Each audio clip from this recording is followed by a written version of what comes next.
उसे नहीं होता। मैं बताऊं, अभी थोड़ा सा अध्ययन करें, प्रामाणिक जो संत हैं उनका साहित्य पढ़ें। आत्मा को कोई दर्द वर्द नहीं होता।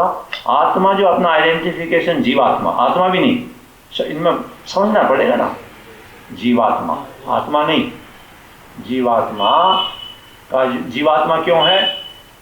अज्ञान के कारण आइडेंटिफिकेशन शरीर से मान लिया, तो वो दर्द मानता, तब भी आत्म तत्व में नहीं होता। एक बात। दूसरी बात और है, एक फर्क करना पड़ेगा। एक संत से किसी ने बड़ा अच्छा प्रश्न किया कि महाराज अगर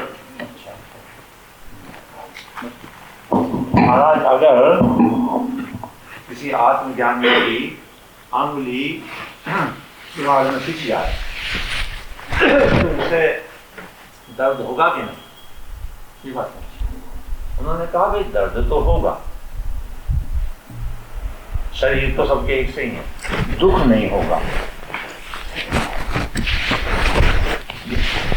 दर्द तो होगा, दुख नहीं होगा, रिग्रेट नहीं होगा, पश्चाताप नहीं हो। क्यों? वो असली काम बन चुका। उंगली क्या खिंच जाए, शरीर चला जाए। आत्मज्ञानी अगर है तो जाए, तो वो भिन्न बात। दर्द तो होगा, भौतिक है। दर्द कहाँ होता है? अंतःकरण में, शरीर में, इंद्रियों में, शरीर में समझो। अच्छा, उस ज्ञान के कारण किसी प्रकार का पश्चाताप नहीं होगा। प्रारब्ध तो अंत तक रहता है, मृत्यु के क्षण तक, और ज्ञानी का भी रहता है। लेकिन एक बात कहिए ना, वैसे अपने इधर गांव की भाषा में, देहे धरे का दंड है, सब काबू को हो रे। ज्ञानी भोगे ज्ञान से, मूर्ख भोगे रोए। तो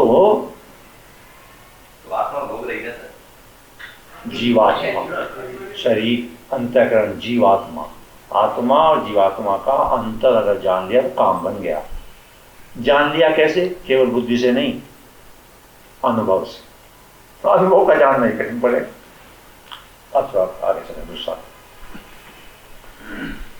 भाई ऐसा है, बात जचे तो चलते रहो, और नहीं जचे तो छोड़ दो। ठीक है ना? इधर ऐसा मामला है।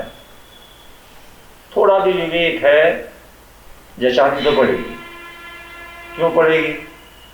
एक दो बातें मौलिक हैं, फिर वही जैसा मैंने कल परसों भी कहा, एक बात अवश्य होगी, जन्म के बाद मृत्यु, मौत होकर रहेगी शरीर की, और मृत्यु आते ही सब खेल बखेड़ा दिखाई देगा, जीवन व्यर्थ। संत ऐसा कहते हैं कि ऐसा भी हो जाता है कि मृत्यु आए भी और जीवन व्यर्थ न दिखाई दे।